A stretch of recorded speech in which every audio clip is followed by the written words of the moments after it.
at GHS Housing Estates. From now to 31st January 2023, we are offering you an amazing 5% buyer's discount on all purchases on our expandable 1, 2, 3 and 4 bedroom detached homes at Cochrane Villa, Pokwase, just 5 minutes drive from the interchange. The Mayflower and the new Hazel Courts at Kuntusi, 20 minutes drive from Achimotamo. Beautiful homes in a serene and gated community with flexible payment plans available. Call us now on 0544 347 980 or 0544 347 981. GHS Housing Estates. View it, love it, own it.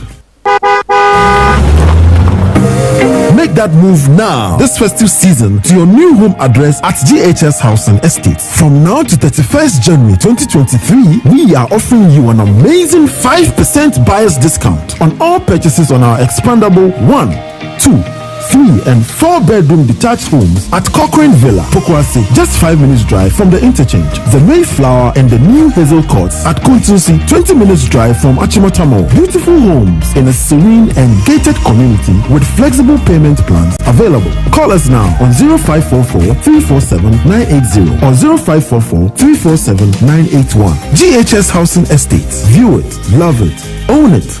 Hi guys, this is your friend Uruj from SendWave. SendWave is a money transfer app that is used by people all over the world to send money to their loved ones in Africa. With SendWave, you can send money to Ghana, Nigeria, Kenya, Uganda, and Tanzania. And the best part is, SendWave is absolutely commission-free.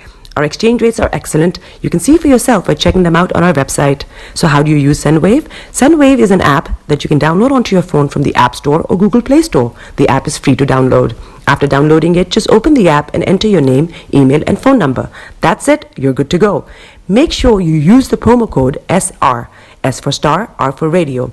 This promo code will give you £5 free credit to send to Africa on your first transaction. Your money will be delivered to your recipient within seconds. Feel free to call me on 0749 7377 647 at any time. I'll be happy to tell you all about SendWave and help you in any way I can. Remember to use the promo code SR for £5 free credit. Medase. Hi everyone, it's your girl BB Clement, the author of How to Go From Employee to Entrepreneur and the host of your weekly business show, BB Means Business, the show where we discuss everything you ever wanted to know about business but you were afraid to ask. How do I start my business? How do I raise the finance? How do I grow my business? Where am I going to find my customers? Join me every Tuesday at 1:30 p.m. on Starr Radio UK to get all the information and tips that you need to become a successful entrepreneur and become financially free. Remember, don't let life dictate to you. Rather, put your signature on life.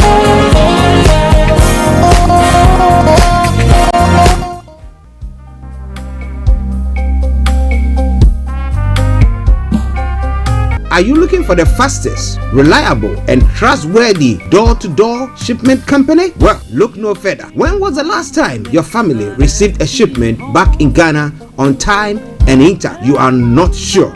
Well, Lamb Shippers, we pride ourselves with being the fastest, reliable, and trustworthy shippers you can use. You are assured of a prompt pickup anywhere in the UK by our personnel. They also make sure your items are well packaged to get to its destination intact. When it comes to door-to-door shipment, look no further. Well, Lamb Shippers, contact us on 07939009321 or 07498911820, or you can visit our website www.welllamp.co.uk.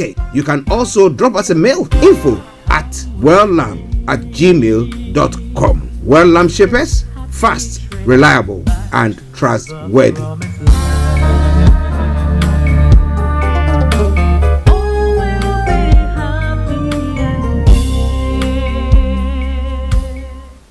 Welcome back to the program. It is Starr Radio UK. It is your favorite African and Caribbean radio station in London, bringing the time now to a minute after 12. And it is the Monday edition of the morning show. So we got about another 28 minutes to finish the first part of the program, where we'll be taking you to Cyprus to have a chat with HRH Linda Pallian on Career 101. So wherever you are, don't touch the dial. It is Starr Radio UK. It is your favorite African and Caribbean radio station in London. I am Archie.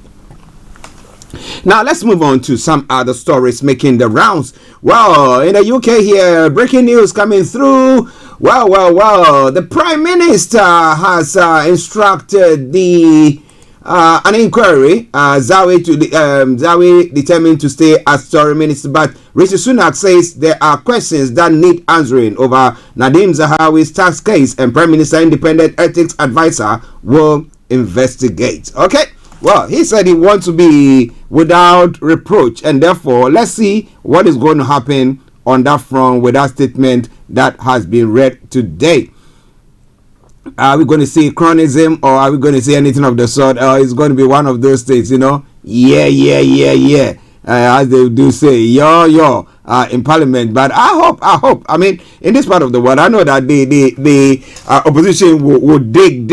Institutions will work well to make sure that they come out with the truth. But wherever you are, continue to stay logged on Starr Radio UK, your favorite African and Caribbean radio station in London. All right then. So, households will be paid to use less electricity on Monday. Okay, let me see. What can I do? Maybe I'll go home and turn everything off. What about that? Well. The story says that... my apologies. I'm too happy. The story says up to 1 million households in England, Scotland and Wales will be paid to use less electricity on Monday evening as part of a scheme to avoid blackouts. Whoa, so are we facing blackouts? Interesting. But it says National Grid said the scheme, which has only been used to test so far, will run between 17 hours and 18 hours GMT. So that is cool. Those who have signed up will get discount on their bills if they do things like delay using their oven or using or washing machine. The cold snap has seen energy use rise as more people turn on the heating. The National Grid will decide this afternoon whether it will need to run the scheme again tomorrow. So this evening, don't, so that you can get something on that. Now, according to National Grid, then the first thing you should do is check whether your supplier is one of the 26 that are signed up to the scheme. You'll get notification that it starts today. Now, people in England, Scotland, and Wales who have a smart meter are eligible. Okay, so yes, we have smart meters. So customers will receive a discount if they reduce their electricity use between the time set by National Grid. On Monday, the scheme will run between 17 hours and 18 hours GMT. You can save by doing things like delaying using your oven, washing machine, or charging your electric vehicle. Okay. Now, National Grid says saving can range from a few pounds to such as £20, depending on the amount of energy used. Oh, okay, that's good, man. Yeah, today when I go home, I turn everything on. I'll let them live in the cold for an hour. Yes, all right then. It is Starr Radio UK. It is your favorite African and Caribbean radio station in London. All right then.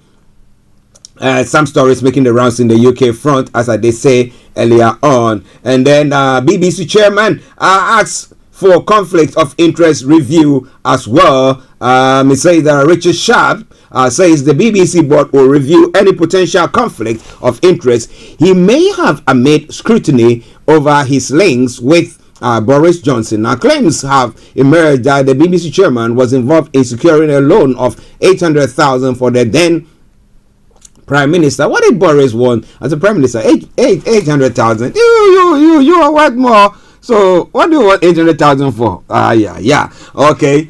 That goes on to say that Mr. Sharp said he had not been involved in a loan, a guarantee, or arranging any financing. In a statement, he called the row a distraction for the organization, which I regret. He said he had never hidden his long-standing relationship with the former Prime Minister. According to the Sunday Times, Mr. Sharp was involved in helping to arrange a guarantor on a loan of up to 800,000 for Mr. Johnson in late 2020. Okay, so those are some of the stories. But the government's choice is ultimately decided by the Prime Minister on the advice of the Culture Secretary, who is in 10 advised by a panel. Mr. Sharp told the BBC staff in an email on Monday, I believe firmly that I was appointed on merit, which the cabinet office have also confirmed. So if it's merit, then what's happening there? Okay, they turn into my people. Ghana, nepotism. Is that it? Or what? Okay. So coming away from Starr Radio UK, it is your favorite African and Caribbean radio station in London. Let's move on to some other stories. A couple from here, and then we'll go to other parts of the world. People struggling could get lower energy prices. Now that will interest most of our listeners, because I know they are struggling, especially those of you here in the UK. You say discounted energy bills for millions of vulnerable people are being considered as long-term option to tackle unaffordable prices. Under so-called social tariffs, certain groups of people on low incomes will be offered lower cost deals. Now, Jonathan Brearley, boss of the energy regulator Ofgem, said they were a good option being discussed with ministers. The regulator will also investigate supplies that are forcibly switching people onto prepayment meters. It is a warning firm. It is warning firms it will take legal action if they are not taking proper due care of vulnerable customers who may be unable to heat their homes if they cannot afford to top up their meters. On Sunday, the government also said suppliers should stop forcing households onto prepayment meters. But you know, I was saying this the other time. Which one will you prefer? A prepayment meter, or one that you have your bills coming at the end of the month, and where you know that I'm sinking, and then you continue using it. By the time you say jack. Now last night I was checking the meters. Go use smart meters, and I was checking that of the gas, and I was looking at what we've used so far for just this week, because the weather went, the cold snap came in, and then I had to turn the heaters on, and I was like, whoa, that was quite a huge one. So I don't know. I'd rather I know that than just going on spending, and at the end of the month, I will be drowned in debt. But well, let's see what is happening, and more coming your way. Starr Radio UK, your favorite African and Caribbean radio station in London. Well. Germany won't block tank exports. That's what the foreign minister is saying. Germany's foreign minister, Anna Baerbock, has said she will not stand in the way of Poland if they were to send Leopard 2 tanks to Ukraine. Ukraine has called on the West to provide the German-made tanks, which they say will help them defeat Russia. But Germany is yet to provide the armored vehicle, and its export laws prevent other countries from sending theirs. On Sunday, Ms. Baerbock said Poland had not yet asked for export permission. For the moment, the question has not been asked, but if we were asked, we will not stand in the way, she said. Okay, now Poland Prime Minister Mateusz Morawiecki said on Monday the government will request authorization from Berlin, but he said Poland will send the tanks to Ukraine even if it was not granted. Even if ultimately we did not get their consent within the framework of a small coalition, we will still hand over our tanks together with others to Ukraine, Mr. Morawiecki said. All right then. So coming away from Starr Radio UK, it is your favorite African and Caribbean radio station in London. And then yesterday was a very sad day in the US as well, where police identified Hu Can Tran as the man who opened fire in an area with large Asian population, killing 10 and wounded others. Well, so what's going on up there? What was going on up there? Taking a gun, shooting your own. What wrong did they do to him? Okay, it's all coming away from Starr Radio. Russia orders Estonia ambassador to leave, and that is a big one. Why? The Estonian ambassador in Russia has been ordered to leave the country by the 7th of February after the Kremlin accused the country of Russophobia. What is Russophobia? In a statement, the Russian Foreign Ministry said Estonia had purposefully destroyed relations with Moscow. Now, Margus Lader is the first ambassador Russia has expelled since invading Ukraine last year. Estonia responded by asking the Russian ambassador to leave by the same date. Now, Russia's move against Mr. Lader comes after Estonia recently ordered a reduction in the size of the Russian embassy in Tallinn.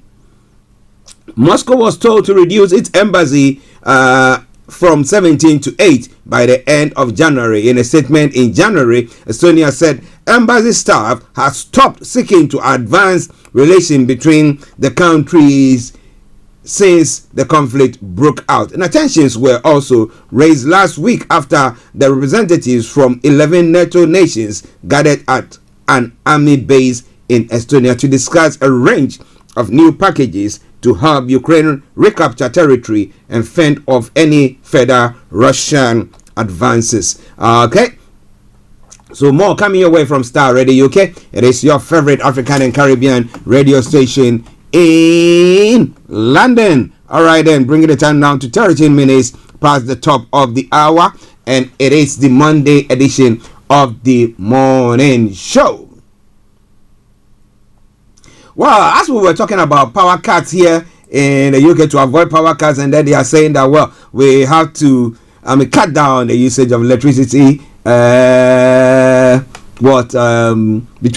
between 15, that's 5 and 6. Okay, that is 17 to 18 hours. I mean, just that hour.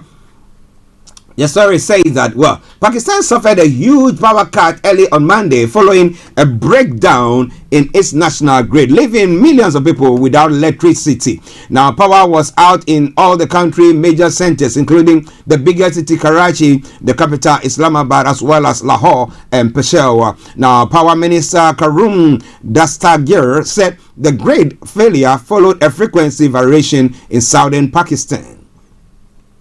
He insisted this was not a major crisis. The power will be back soon. Now, Pakistan often suffers from power cuts, which are blamed on mismanagement and lack of investment in infrastructure. The last major blackout in October took hours to restore. In a statement, the Energy Ministry said that about 07:30 local time, that is 02:30 GMT, the grid experienced a loss of frequency and caused a major breakdown, adding that the swift work was taking place to revive the system. All right, good luck to them. Good luck to them. Let's see what happens on that front. But it's All Star Radio UK, a quarter past 12 the time. That means we've got another 15 minutes to finish the updates from other parts of the world as well. So now let's launch to Africa or on Africa. Now, South Africa and Russia have wonderful talks, Panda is saying. Now, South Africa's foreign minister hosted our counterpart Sergei Lavrov for the first time since the invasion of Ukraine. Now, is it a wise move? Once other countries are backing away from Russia, let's talk about Estonia, and then we have South Africa actually supporting Russia like no man's business. So what happens if it happens that Russia loses this war? What happens? And then they decide to say everyone who will be supporting Russia, we are coming against them, or we are replacing sanctions, some form of sanctions against them. What happens? But we know that the South Africans have never wanted to condemn the Russians for what is happening in Ukraine. They've done their best not to comment over it. But what do you think? What do you actually think about what is happening there as well? Now, hundreds attend burial of Rwandan government critique. Now, Human Rights Watch says there are reasons to doubt the police account of the death of John Ntwali Williams. Now, what did they do to him? I bet you he's a government critic, and therefore they would have found ways and means to eliminate. Okay. And then missing outspoken Cameroonian journalist found dead. Martinez Zogo His body was found dumped outside the capital after suspected abduction. Another one there. And then one that, let me bring you that story. Now, human rights campaigners, including opposition groups in Eswatini, have expressed their outrage on social media platforms following the brutal murder of a prominent pro-democracy activist in the Southern African Kingdom. Now, Thulani Maseko founded a coalition of parties and had been calling for reforms. He was sitting in his living room at home with his family on Sunday in the town of Luyengo when gunmen shot him through a window. The Secretary General of Amnesty International, Agnes Callamard, said she was deeply saddened and angry with Clement Devol. The UN Special Rapporteur on Freedom of Association called on the government to ensure a thorough investigation into the murder. Now, Eswatini's government spokesperson, Alpheus Ngzumalo, has rejected insinuations of the government's involvement in the killings. Now, that is far-fetched reality and a statement. The government takes every life very seriously, including the life of Thulani Maseko. Now, this insinuation is rejected as it is being projected by those who are actually jumping all investigative mechanisms that we have put in place. He said, he told the South African public broadcaster. Now, over the last 2 years, there have been waves of pro-democracy protests in Eswatini, the continent's last absolute monarchy. Now, security forces in the country have frequently used excessive force to break up protests. Now, just last week, the opposition accused King Mzwati III of hiring South African mercenaries to attack activists, which officials have denied. How true is that? How true is that? Well. It is all coming your way from Starr Radio UK. But I say may his soul rest in perfect peace. Okay. Now 11 minutes. So let's move on straight to Ghana as well. Let's look at some of the stories making the rounds there.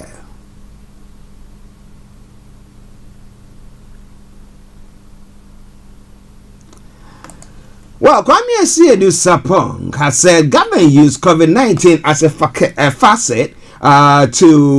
facade to plunder. And the story says a research fellow at the Ghana Center for Democratic Development, Dr. Kwame Asiedu-Sapong, is accusing government of siphoning funds in the guise of COVID-19. According to the pharmacist, the huge sums of money government received in donations should have been enough to forestall the debt problem the country is currently facing. A total amount of 21.8 billion Ghana cedis was mobilized to mitigate the impact of the pandemic in Ghana. Meanwhile, the government is saying that, well, everything that the Ghanaians are seeing, the challenges, is all because of the COVID and then also the Russian-Ukrainian war that is going on. However, government is currently at the doors of the International Monetary Fund for $3 billion bailout. Now, while government conducts a controversial domestic debt exchange program, the Auditor General has released its report on COVID-19 expenditure between May 2020 and June 2022. Now, the CDD fellow insists that the infractions detailed in the said report make it difficult to accept that the government's use of the pandemic response measures as justification for the financial crisis. In actual fact, COVID gave us a bounty based on what the Auditor General has said. We are the IMF, and our economy is in shambles because we use COVID as a facade to do bad things, very bad things, extremely bad and diabolical things. We use COVID to plunder the state, he said on Monday. He called for a spirited campaign to get the monies retrieved. And the Nigerian brothers will say, from where? From where? Huh. All right then.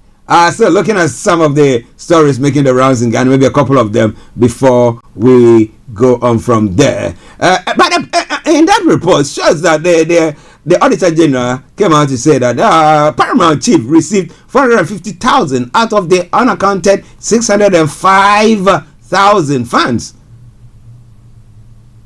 From where to where? Interesting. So coming away from Starr Radio UK, it is your favorite African and Caribbean radio station in London. Well, one of the voice of reason in part of in Ghana as well, the Vice President of the policy think tank Imani Africa has lambasted government over its handling of the debt exchange program. Kofi Bentel said government has been arrogant in its approach to the exercise and must be called out.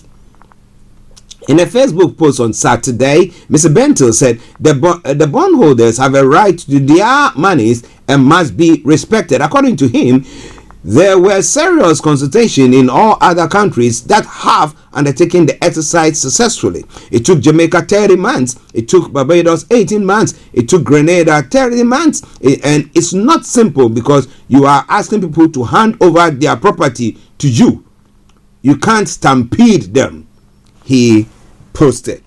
But if you are in Ghana, if you are one of the bondholders, what do you think? Now, Mr. Bentel in his the said Facebook posts added that Finance Ministry has failed to coordinate with the creditors involved. The Finance Ministry had failed to pay the cost of coordinating local creditors and co-creating the solution with them. And everywhere we have been, we have seen a successful debt restructuring. That is what the government did, bar none, he added. In a bid to rescue the economy and secure a deal with the International Monetary Fund, government has proposed that all bondholders will not receive any interest on their bonds for the 2023 financial year. Now, if that my whole is it my money that my capital I put there, and that's where I'm eating from. And you tell me that for the whole of 2023, I'm not going to be getting anything from there. Now, you people who are ruling, I mean, the ruling class, I mean, yes, the government, are you going to be paying yourselves? Let us all say that we are not all going to get anything, and let's stay, and then you can talk that way to them. But I don't know, because a few friends that I have complained bitterly about that, and I don't know how it's all going to be panning out. But it's all coming away from Starr Radio UK, your favorite African and Caribbean radio station in London. We are coming after you. Ablaka wants US-based group for receiving 28.2 million cathedral money.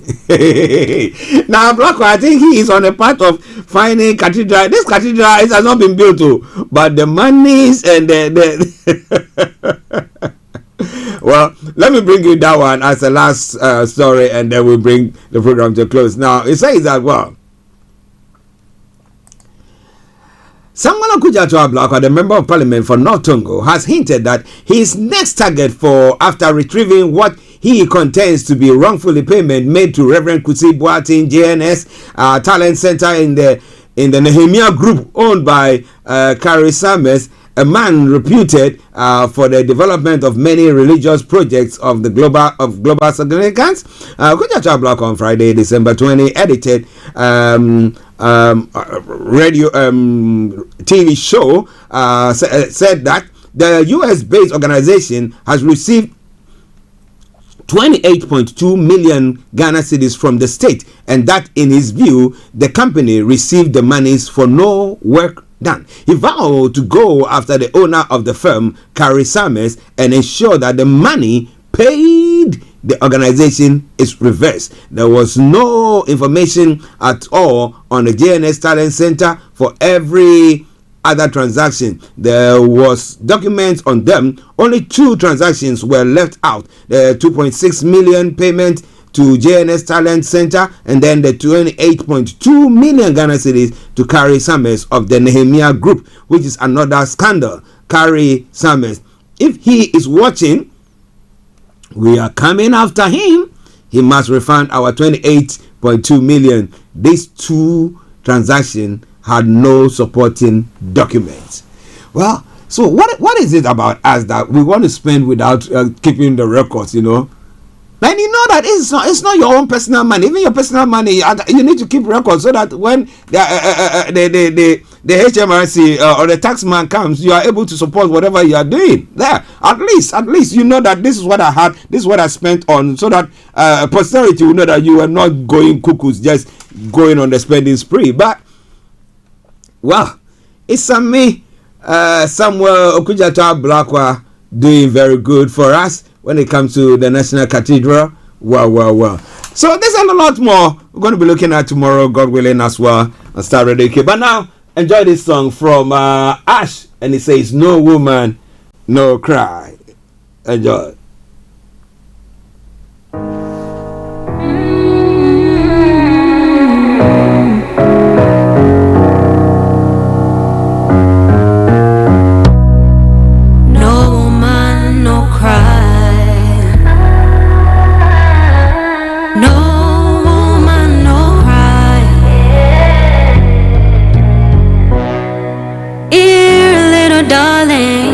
Shed no tears, no woman, no cry. Said I remember when we used to sit in the government yard and trenched out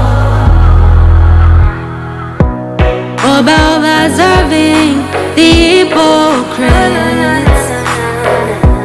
Mingle with the good people with me. Good friends we have and good friends we've lost along the way. In this great future, you can't forget your past. So dry your tears, I said.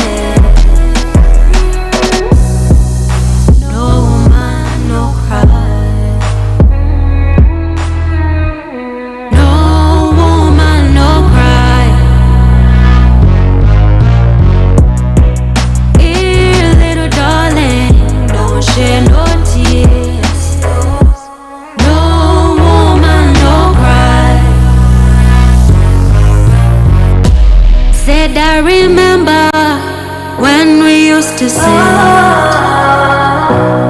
in the government yard and trenched out,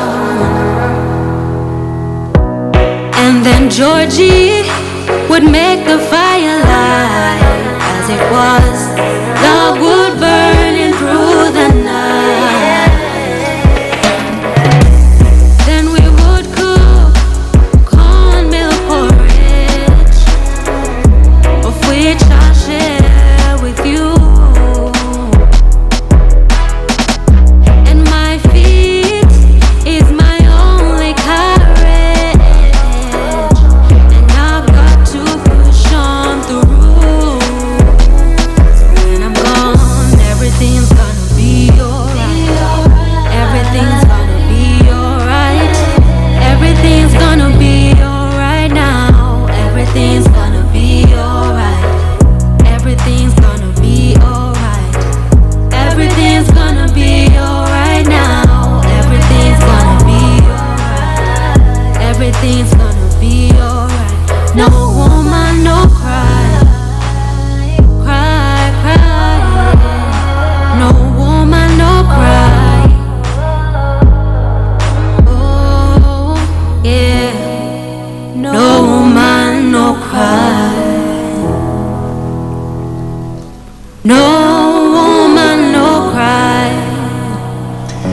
Okay, so it's now time for us to bring you HRH Linda Pallian on Career 101. And today we are looking at types of interview questions. Just stay tuned, don't you go away. Interview questions. So today I want to look at about 6 broad categories of interview questions, and then I'll give you some examples of what to expect. Interviews are super daunting for a lot of people because of the uncertainty that comes with it. But there are some things that you can definitely prepare for, and the more prepared you are, the more relaxed a process it'll be for you. So, without further ado, we'll get started, I guess. Yes, So let's go on. the first type of questions that you can get asked are opener questions, and that you'll get asked within the first few minutes that your interview starts. An opener question is to set the tone. It gives you an overview of how they would like the interview to go, and it's your time. It's your time to shine and express yourself, because it's a relatively easy question, usually about you. So you're the expert on you, and you can set the tone by going in very casual and relaxed. So an example of an opener question will be, tell us a bit about yourself. That's an open question, so it's not a yes or no answer. It's fairly broad. They have your resume, your CV, your cover letter. So ideally, you wouldn't go into just only saying what's in the CV and the cover letter. A lot of people do that. Oh, I studied here, I've done this job experience, but the interviewer knows all of that. You can highlight the key experiences, the key skills that you have, but ideally telling them something else that's outside the scope of a CV would help them to get to know you more. You know, this is where you're supposed to be at ease, so you can include your hobbies, you can include some of your extracurricular stuff that you've done, or just personality and value traits as well, to paint a rounded picture about you. So if you get asked, tell me a bit about yourself, this is generally what your interviewer is looking for, what your interests are, what your passions are, and just to put you at ease and set the tone of the interview. Now, if you're in the situation and you're still very nervous, and you've even prepped this question and you're uncomfortable, your discomfort makes the interviewers, however many of them there are, also uncomfortable, because on the one question where you're the expert, you're still nervous, so you can't break the ice easily, and it sets the tone for the rest of the interview. So definitely, if you're asked that, definitely prepare for this question in advance. And I always say that with these questions, you can prepare in advance, write your answers down, know exactly what you're going to say, and it helps you just to be prepared. So that's an opener question, an example of an opener question. And then the second type of interview question you'll have are competency questions. Competency questions are testing your knowledge on certain skills we call competencies in the career field. And competencies are, an example of that is leadership, maybe communication, team working skills. So this will be, tell me an example of a time when you've successfully worked within a team, for example. That's a competency question. And by the framing of the question, you can see that we're looking for an example, a scenario. We want you to build a picture. Because it's well and good to say on your CV, I have great leadership skills. But an example is even better. So in your interview, regardless of what job you're going for, you will be asked at least one competency question.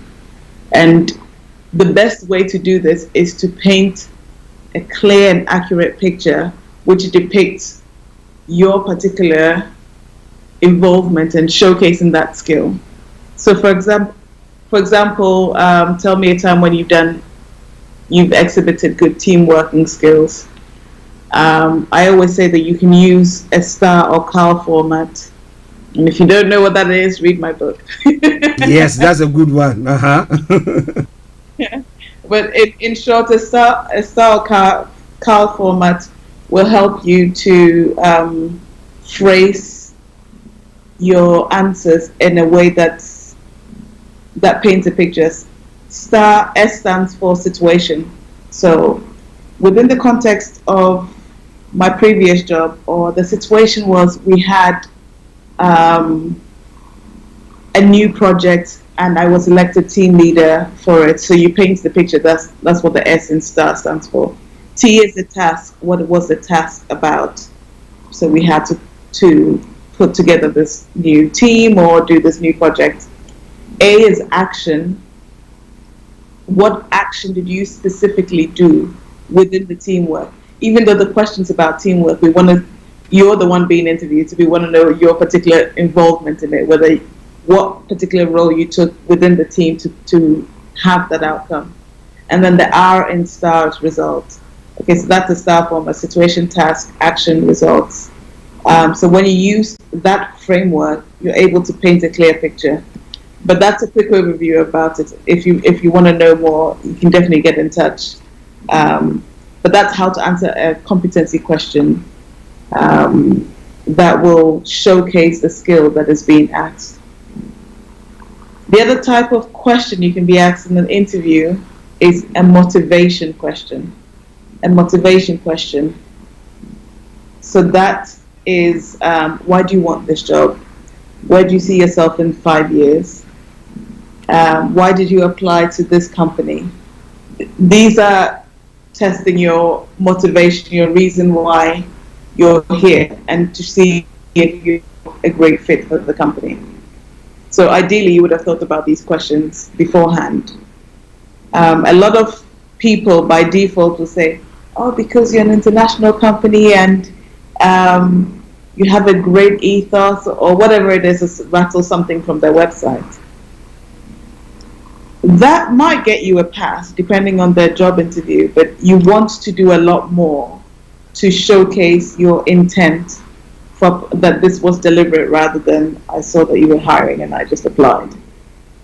So the more detailed you can be about what your motivation is, the better it looks to an interviewer. So, for example, I noticed that your team has taken part in this project, and that aligns with my values, and I wanted to work for this company.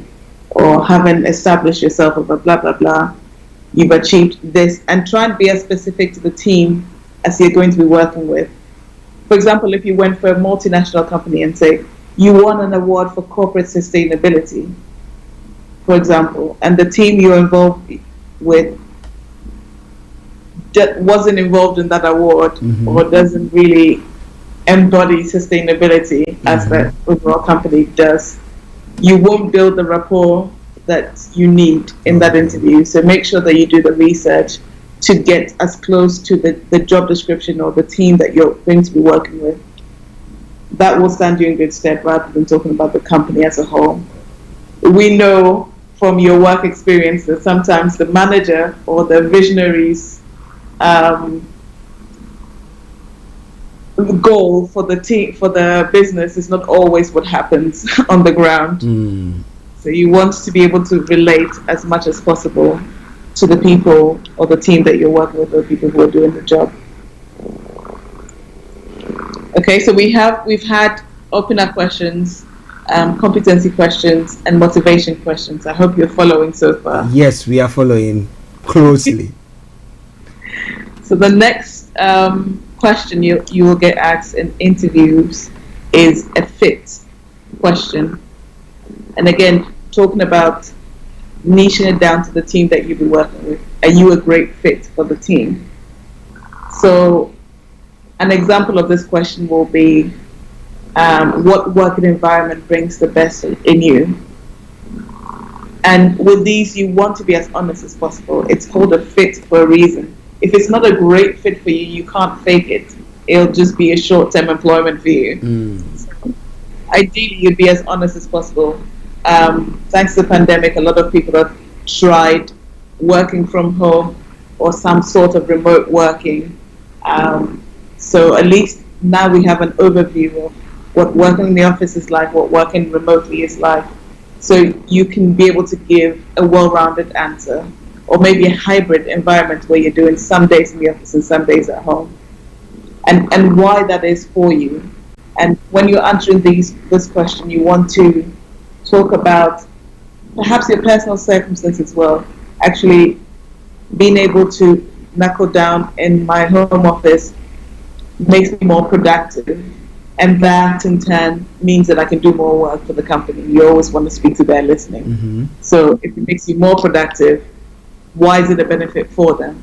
Or being part of a team and working in the office and being available for for people to ask questions, brings out the best of the teamwork, and it helps with team cohesiveness, and that's the environment I work in. I work best in. Will also, depending on what role you're applying for, will help them to fit you in the right environment. Avoid the generic, oh, I'm flexible, because it doesn't say too much. Of course, you can say that you're flexible after showing a preference, of course. But if you're asked, try and pick a side. Okay. And then the fifth question that you might be asked, type of question you might be asked, is a self-awareness question. A self-awareness question. And I particularly love these when I'm interviewing, because it really it puts the candidate on the spot, but it also tells you a lot about the candidate. So, for example, a self-awareness question is to showcase if you can be self-reflective and honest. So, what is your biggest weakness, for example? It's an example of a self-awareness question, and you want to see if they're self-aware, they understand their weaknesses and strengths, what they've done about it as well, their weaknesses and strengths, and if you can corroborate the story or not. You know, a lot of times when I've been interviewing people, and a lot of people again stick to the generic answers they'll find online, and they'll say maybe my biggest weakness is that I work too hard on myself, or whatever it is, or I have too much attention to detail. And then you're like, well, your CV is full of mistakes, so I know that's not true. Or you haven't even answered the question properly, so that attention to detail isn't true. You really want to be honest, but in a way that doesn't harm your chances of getting that particular position. And if it does, then it probably isn't the right position for you. Okay. That lots of creatives will say, I like to get everything perfect, and that's usually true of creatives. So that can be forgiven, but how then do you mitigate that? Do you finish on time and then check stuff, or do you give yourself enough time to complete the project? But the more open and honest you can be, the better it will be to place you in the right position for you in the long term. And then finally, what I've dubbed trick questions. They're not really trick questions, but for want of a better word, I call them trick questions in the book. And you may have heard these, or maybe experienced these yourself. These are the sort of Google type questions. I think Google was the first company to make them very popular in the HR space.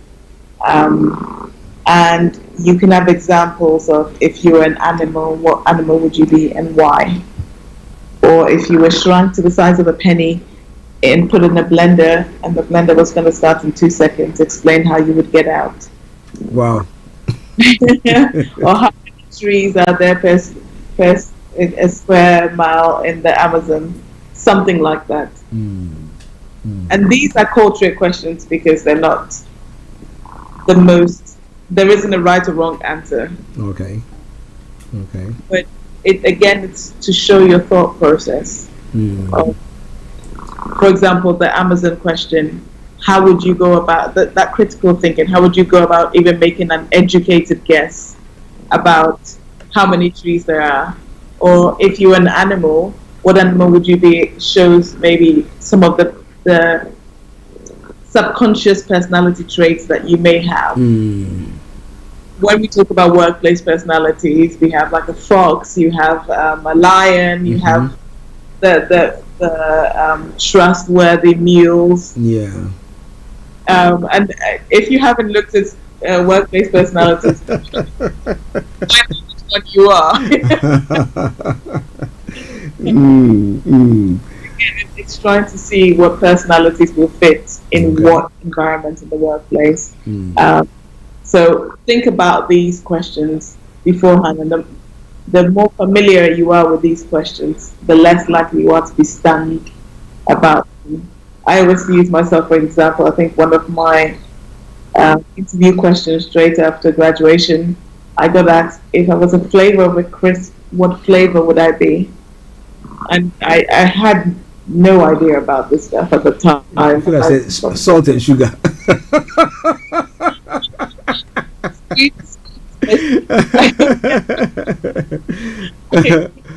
remember answering, I don't eat crisps because I don't. Oh my.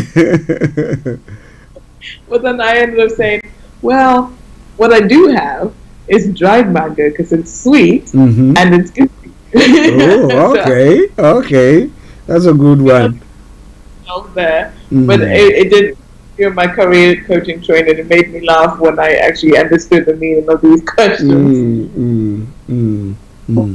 Understanding some of these trick questions will really help you in an interview to be prepared, but also not to be nervous or to be faced by it. Because I can imagine if you've never heard of these, it could be quite daunting. To go, oh well, how would I know? And then you get stuck. And if it helps, by the way, with the sort of critical thinking questions like the Amazon, you can talk. Actually, it's advisable to talk through your thinking process. So you can say, in a square mile, if we say the average size of a tree is X amount of centimeters on whatever measuring system you use, then in a square mile, I can imagine that you fit X amount in. Therefore, and then I estimate that there will be this many amount of trees. It just shows your thinking process and your. You remember in high school math, the process of your work, and even if you don't get the right answer, at least they know that you were thinking through it. Exactly. So that would be another way to do it. Even if the answer is completely thorough, it will show how you thought about it. Okay. Well, listeners, Career 101 with HRH Linda Pallian, and today we've been looking at types of interview questions. Now that we know, because of the COVID and people losing jobs, and all staff, that we know that people will be going for applying for various jobs, and interviews is something that you cannot do without. But if you're having a problem with any issue there, that is what we've discussed today. But you will have the details when you have Linda's book. You go through them and it will give you everything that you need to know. It's virtually like holding your hands to the interview panel and then you coming out successfully. That is exactly what the book promises to deliver. So it is not only peculiar to the UK, across the globe, wherever you go and you're supposed to be in an interview, these are skills that you will need on that floor. But it is Starr Radio UK. Let me ask you just a quick one, and then we can bring the discussion to a close. Now, that's the fit question.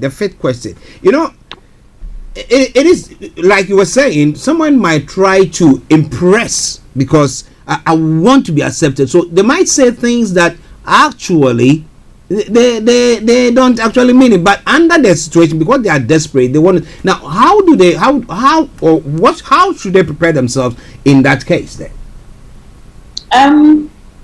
There is an outright lie, and then there is bending the truth. Bending the truth and outright lie. Okay, that's a good one. Hopefully you shouldn't be super keen to impress, because an interview is a two-way process. It should be right for you as you are for them. But if you find yourself in the situation where you feel you're desperate for this job, you can figure out things that you could improve on that are not detrimental to the job, and then talk about it in a way that is true to you. Okay. So you met the weaknesses, didn't you? Yeah. Yes.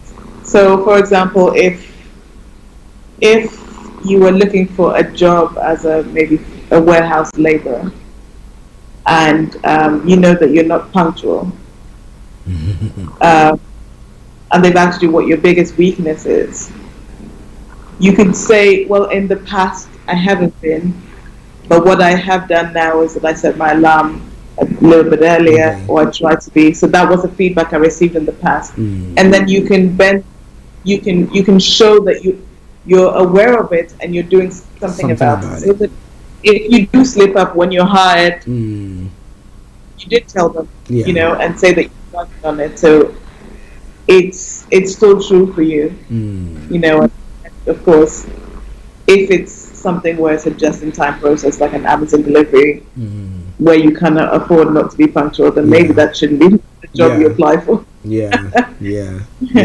Wow, interesting. Now, one last one. With all these pointers that you've given, the various questions that you put across. Now, if somebody has, at times people get nervous when you use the icebreaker and stuff like that, but still they are nervous. You know that after the first question, still they become a bit. Do you think that people should rehearse that at home? Maybe put a chair there and then sit there, imagine that there are people there, and then try to, go through some questions, answering some questions. Do you think that's a good move? Definitely, and I would recommend it whether you're nervous or not, because preparing gives you this confidence, knowing that you've done everything you could do, and sometimes just being in that position and being able to observe your body language or the way your voice is stuttering as you're speaking, even if there's no one in the room, because your mind, you're training your mind to believe that you're in there in an interview situation. You might find that your voice is shaking, so then you're aware of your tics and you can do something about it before it happens. I mean, I do a lot of interview preparation for my candidates before they go out, and I definitely highly recommend it, because I'm usually the worst first interviewer they'll meet, and the interviewer they meet will probably be a lot nicer to them, but because I'm preparing them, I'm looking for everything, the body language, I'm looking at your tone of voice, the eye contact, the enthusiasm, sort of the words you use, even down to subtle nuances. You might say a lot, for example, which might which might hinder your message, or you might use words. Oh, I'm just a stay-at-home mom, or I just work on the till. You might diminish your achievements. So by recording yourself and practicing this, when you play the film back, and definitely try and record yourself, you'll hear that maybe I say a lot, or actually I made this sound like it was nothing, but it was a big deal. And then you can change the language you use to make it more empowering and more impressive. Okay. As it should be. Okay. Thank you very much, Linda. Listeners, I didn't hear that bit. I didn't hear the last bit. I said I was just demonstrating the yes. Yes, it's good. Okay, listeners, it is Starr Radio UK, HRH Linda Pally, and for you, we're bringing the conversation to a close. But Linda, before we go, some of your books, and your contact address. Ooh, yes. So over to you. Talk about it briefly, please. So fantastic. The careers books are out. All of the 3 books in the series are out. The first, How to Career, shows you. The first, How to Career, shows you how to evaluate an opportunity, whether you should be going to a career for, if the career will be the right one for you or not. And it's a simple 6 steps that you can use to evaluate any business opportunity. The second book is The Career Success Tools. This is a thick book, as you can see. And this is everything you need. How to prepare for an interview, how to sell yourself, how to network if you're a shy person, how to network if you're confident, unconventional applications, everything you need to succeed and to make a lasting career, or to make an impression in your career, is contained in this book, and it's super practical. It takes you step by step, and you can sort of take what you're doing well and what you can improve on, how to handle your personal and professional social media. All of that is contained in that book. And the third one is the workbook, which you can definitely take to interviews. Today's program I've been using from this book, and it shows you job interview questions, how to ace your interview.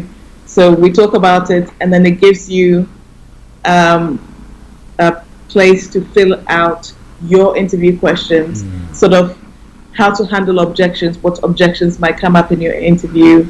And it's a super practical workbook that you can take. You can prepare all the STAR examples in here So you can have this and take this in an interview with you, because then you'll have it plus all the questions you'll ask for the interviewer. So it's super practical and it's thin enough so that you can take it A5 and you can take it with you in the interview. And it just shows that you're prepared and that you've invested in yourself and you've done the work. So these are all available on Amazon.com.uk and around the world, Japan, Australia, Canada.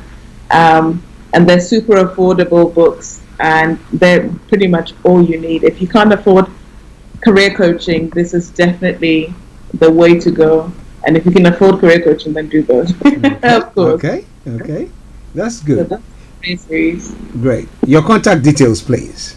Absolutely. You can find out more about the books and get in touch on lindapallion.com, or mychairlinda.com, which will tell you definitely a lot more about the career series and the career books. Also, you can contact me directly on my Instagram at Linda Pallion or at mychairlinda, Facebook and LinkedIn as well. Linda Pallion. Linda is spelled Linda, Pallion Pallien, or at mychairlinda, which is MyCheerlinda, because I'm your cheerleader in success. Well, she is my cheerleader, and she can be your cheerleader as well. Right? She'll be cheering you all the way to what? Looking for your profession, seeking the profession, all the way to the interview and to the success as well. So, Linda, let me say thank you very much for this wonderful time. Absolute pleasure. Thank you so much. Okay. Have a lovely day. We'll catch up later. Yes, you too. Right. Bye. Well, listeners, it is Starr Radio UK. We're bringing the program to a close, but a couple of people who have been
teacher.